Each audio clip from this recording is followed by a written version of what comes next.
The Big Ten tournament has begun, and already one of the Big Ten bubble teams could have cost themselves their NCAA tournament bid. You are Locked On Big Ten, your daily podcast on the Big Ten Conference. Part of the Locked On Podcast Network, your team every day.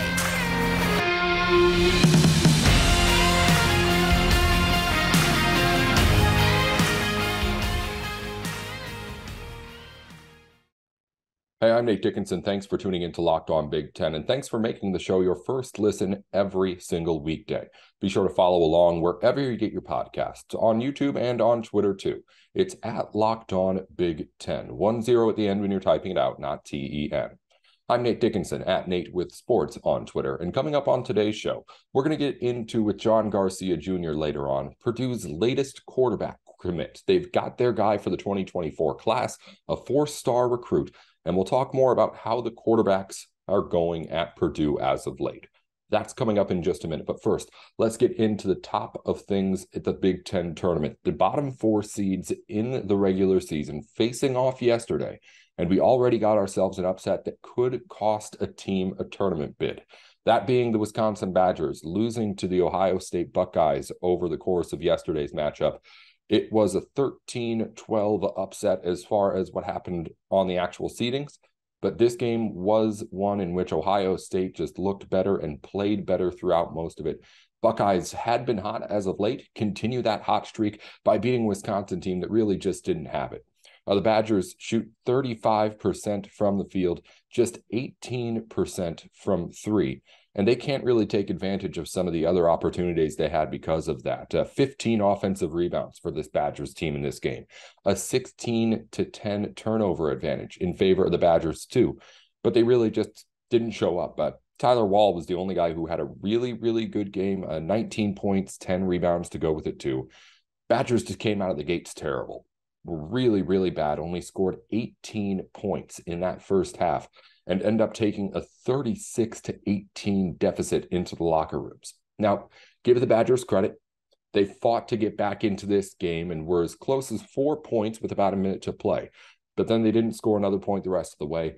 There were a lot of situations like that where it seemed like Wisconsin had a chance to win the game and just didn't execute. And as a result, it could cost them their NCAA tournament bid. I'm not sure exactly how it's going to happen on Selection Sunday, but I do know that as of right now, according to a bracket matrix, which we'll get into in just a minute, Wisconsin appears in only 45 of 99 brackets available. That number is going to go down too, because not all of those had been updated by the time that Wisconsin game had been played. So what happens for the Badgers? They just wait and see now. But for a team that was in some people's brackets already on the outside looking in, Joe Lunardi has them already on the outside looking in right now, and it's not going to get any better for them. The important thing to remember, if you're a Wisconsin fan or if you're any team that's one of the bubble teams in the Big Ten tournament right now, is that when your team loses, it is done going up. As far as bracket projections go, they are not going to jump other teams.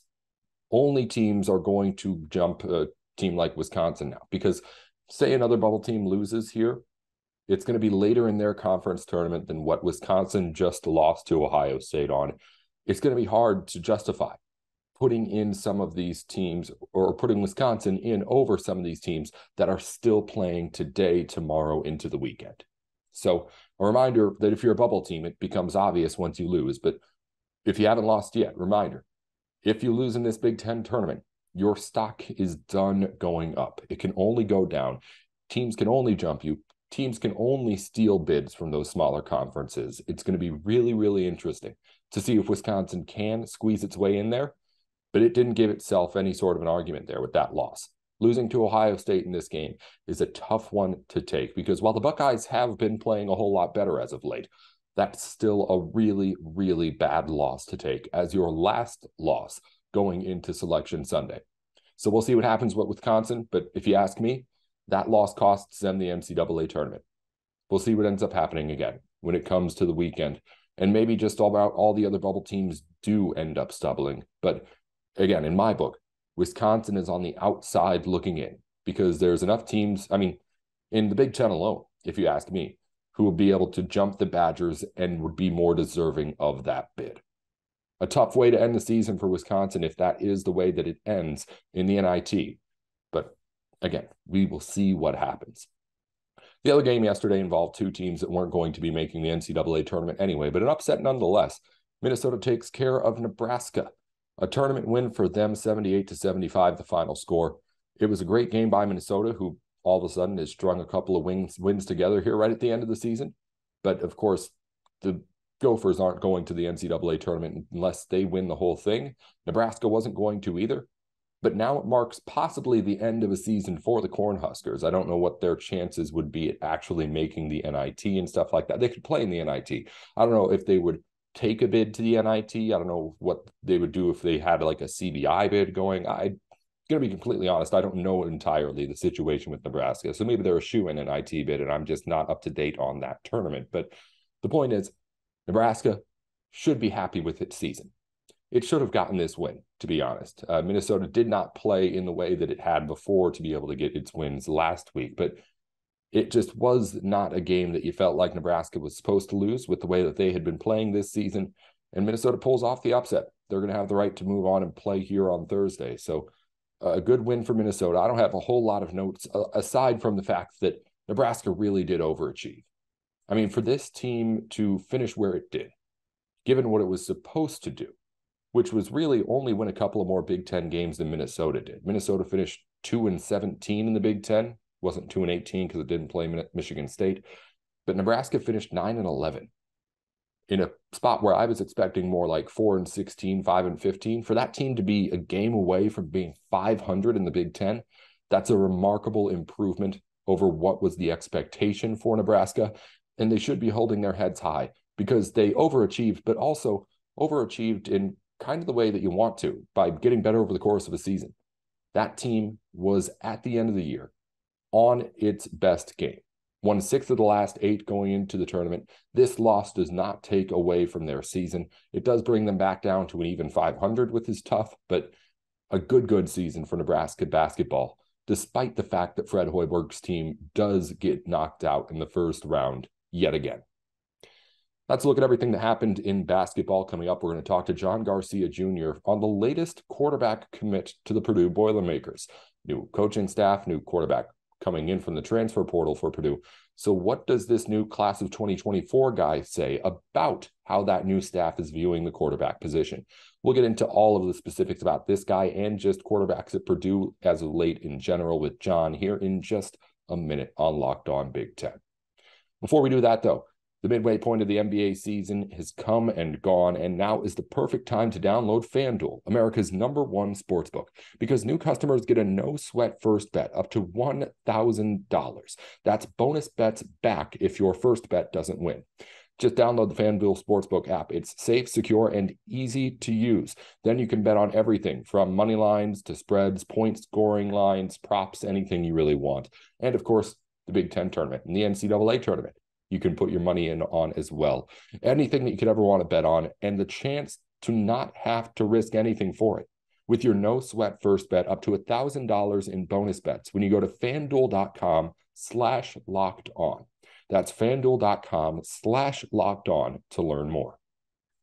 Thanks for making Locked On Big Ten your first listen every day. Make sure you check out our brand new podcast, Locked On College Basketball. Everything you need to know about the college basketball scene in one place. Plus, hear from big-name experts, insiders, coaches, and players. Locked On College Basketball, available on YouTube and wherever you get your podcasts. All right, let's get into things with John Garcia Jr. I talked to him yesterday about the latest football commit coming to the Big Ten.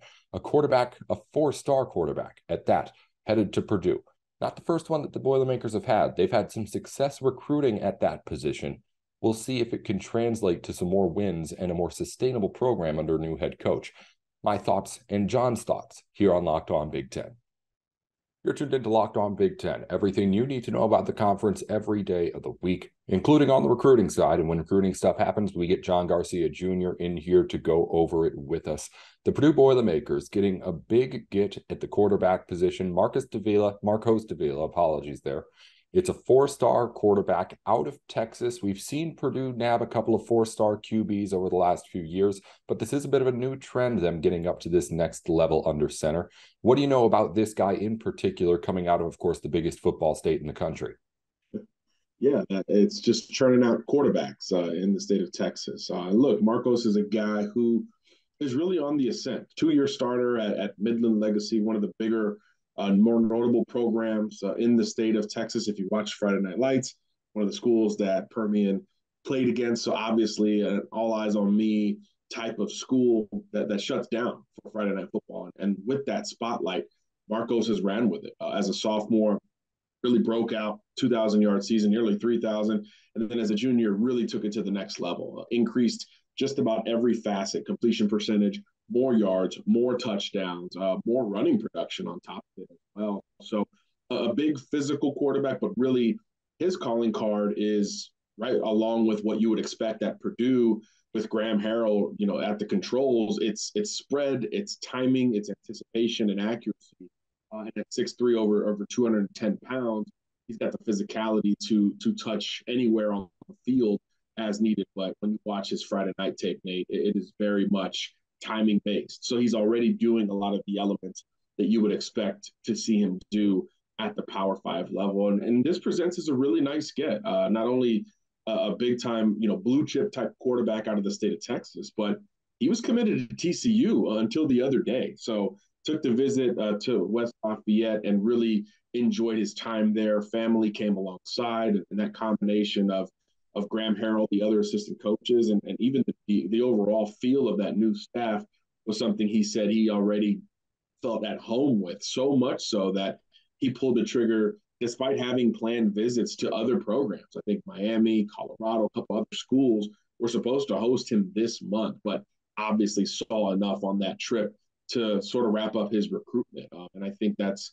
obviously saying a lot for Walters and Graham Harrell, all the coaches there at Purdue. It feels new and different there offensively. And I think grabbing Hudson Card in the portal and now Marcos Davila from a high school perspective, I think you start to stack your room from a quarterbacking standpoint. And I think that's about as ideal as it gets in this day and age of quarterback movement and fluidity. So individually, this is a big get, but in the grand scheme, it feels even bigger for Purdue from a timing standpoint. So obviously, I'm a big fan of this move.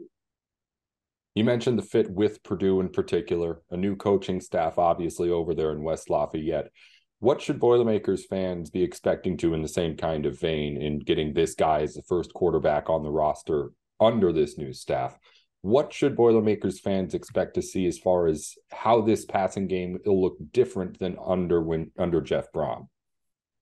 Yeah, well, certainly, obviously, it was wide open. I would say a little bit more vertical under Brom. I think under Harrell, it will be a little bit more West Coast-ish, but still very much air raid and spread, where timing and chunks are going to be the goal more so than pushing it down the field maybe as much. Of course, there will be some push and pull there as well, but really it's about timing and getting the ball out quickly. And I think what has made so many of these air raid offenses so successful with maybe less talent up front and even on the outside in some cases is that element of quickness and speed. Not only do you snap the ball quickly, but you're getting it out quickly. So if you are a bit overmatched up front or you're dealing with the natural hurdles that come with overhauling an entire roster like this staff is, you can help win in between the margins offensively because the ball's coming out so quickly where you don't allow anybody to get into some sort of rhythm or to track you and find out your tendencies thereafter. So if the ball is getting out quickly with a guy like Hudson Card, who's also athletic, I think you can expect a whole lot on his shoulders in particular, which I think is part of the reason why this was such a great fit on both ends of the portal and QB spectrum. So yeah, I think the air raid helps you, live in the margins. I mean, look at Mike Leach at Washington State, even at Mississippi State, and some of these other air raid concepts that have helped to turn things around quickly at different schools. That's what you expect. If the trigger man has it figured out, then you could sort of live with lesser talent elsewhere offensively because of the system. So it's really important to hit that mark first, and it looks like Purdue is doing that not only right now, but into the future. Purdue only gets a handful of four-star recruits in each class, but over the last few years, I mean, you talked about Hudson Card too, so in the transfer portal as well. Over the past few years, one of those guys in the handful, it seems like, has pretty consistently been a quarterback. We've talked plenty about how this team likes to air the ball out. That's attractive, but what is it about Purdue that's making it such an increasingly desirable place for gunslingers and people to go?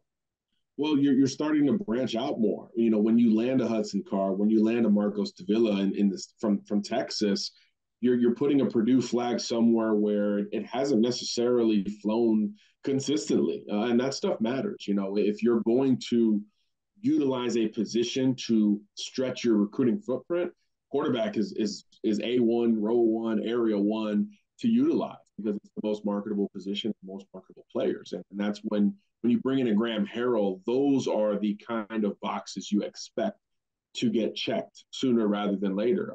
And I think with that in mind, this is happening maybe quicker than I realized or I would have expected at Purdue because obviously they hadn't even had a spring game just yet. And we're already seeing tangible success in the state of Texas at the most important position in sports. So that will signal the Purdue colors, I think, elsewhere in the state of Texas and beyond. So stretching beyond the conventional Big Ten footprint, I think, is a really big deal for a school like Purdue because, look, you're in the same state as perennial powers and you're in the conference where you're never going to be able to lock down most of the local talent, even hyper-local talent at times.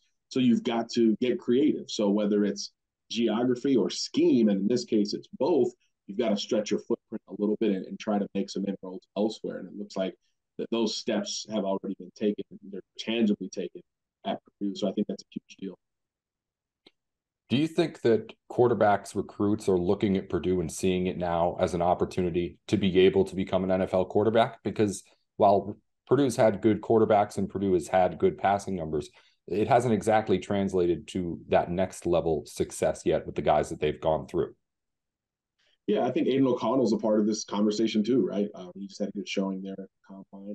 He's going to get selected at some point in this draft. So it kind of all works together. And I think the profile with Card will only elevate some of those expectations. And yeah, quarterbacks are obviously already buying into that trajectory under this staff and with Harrell in particular. It's kind of all encompassing when you've got a coordinator who played it, who you can go Google and look into. I mean, not for you and me, but for a recruit, you got to go look into maybe some YouTube on what he did there at Texas Tech, and it gives you cachet in that state, which is so important. But I think even just as a coach, he's kind of built his own reputation separate from his playing days, and he even touched the NFL at times, of course. So all of that creates so much benefit of the doubt, even for coaching staff like Purdue's that's under transition and is trying to overhaul what was, frankly, an overachieving type of roster under previously. So,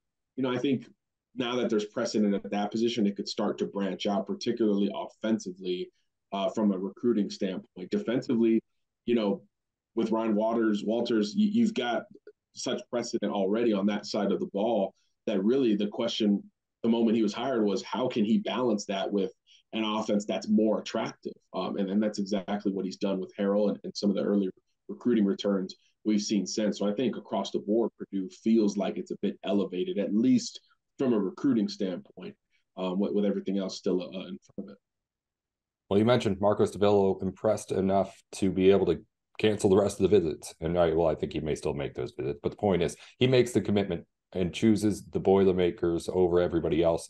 Big Ten's supposed to be a running conference, but if Purdue's doing what they're doing, Wisconsin's going to start throwing the ball all over the place apparently too. Who knows what'll end up happening? That's the future of college sports, though. John Garcia Jr. here with us to talk recruiting whenever we need him. Thank you again, John, for joining us for a few minutes. Thanks for having me. Thanks again to John Garcia Jr. for joining the show. We're going to wrap things up on Locked On Big Ten by giving you all the Big Ten news from around the country. Let's start with an update on bracketology.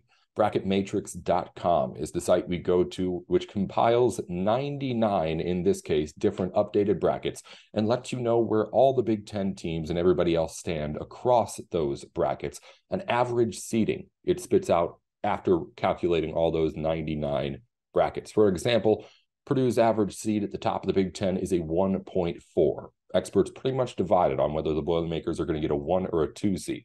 Averages on IU is at a 4.1, Michigan State's at a 6.8, Northwestern 6.9, Iowa 7.9, Maryland 8.1, and Illinois 8.2. Rutgers is back on the bubble. They appear in 78 of 99 brackets. Penn State appears in more brackets now, 89 out of 99 brackets after their win over the weekend. Wisconsin, as I mentioned earlier, appears in just 45 of 99 brackets, and that number is sure to go down after everyone else updates after yesterday's loss. And Michigan appears in just 2 of 99 brackets. That's going to, of course, mean a lot for Michigan and Rutgers as they lead off the 4 Big Ten tournament games today. It'll be Michigan against Rutgers, then Ohio State, Iowa, then Penn State, Illinois, and then Minnesota and Maryland for the right to face off against one of the top 4 seeds who start their tournament play tomorrow. Only other thing on the Big Ten schedule for the day is in women's lacrosse, an official Big Ten game, Michigan against Ohio State. They'll renew their rivalry. And as far as players of the week, we've got a whole bunch of them on a Thursday. In women's tennis, Michigan's Julia Fliegner is your athlete of the week. In men's tennis, Nebraska's William Gleason takes home the honors. In women's golf, Iowa's Riley Lewis is the golfer of the week. And women's gymnastics, Michigan's Gabby Wilson and Michigan State's Nikki Smith share co-gymnast of the week honors. Also, season awards finalists have been announced for men's hockey. Big Ten is a little bit unique in hockey here. Like in basketball, you just get like named player of the year in the Big Ten if you're one of those guys, not really finalists being announced. But we do have finalists for this sport. Player of the year finalists are Michigan's Luke Hughes, Minnesota's Matthew Knies, and Notre Dame's Ryan Bischel. And coach of the year nominees, Michigan State's Adam Nightingale, Minnesota's Bob Motzko, and OSU's Steve Rolick. That's a look at everything going on around the Big Ten here today. Thank you for making Locked On Big Ten your first listen every day. For your second listen, check out Locked On College Basketball. Experts Isaac Shade and Andy Patton bring you everything you need to know on and off the court. Plus, hear from big-name experts, coaches, and players throughout the basketball landscape. Locked On College Basketball, available on YouTube and wherever you get your podcasts. All right, that'll do it here for Locked On Big Ten. We've got more coming up, of course, tomorrow and throughout the weekend as we get into the NCAA Tournament. It's going to be a whole lot of fun. All sorts of big games today. I'll be back with recaps of that and everything else next time here on Locked On Big Ten. Follow along the show wherever you get your podcasts, on YouTube and on Twitter too. It's Locked On Big Ten, 10 at the end, not TEN. I'm Nate Dickinson at Nate with Sports. I'll talk to you soon.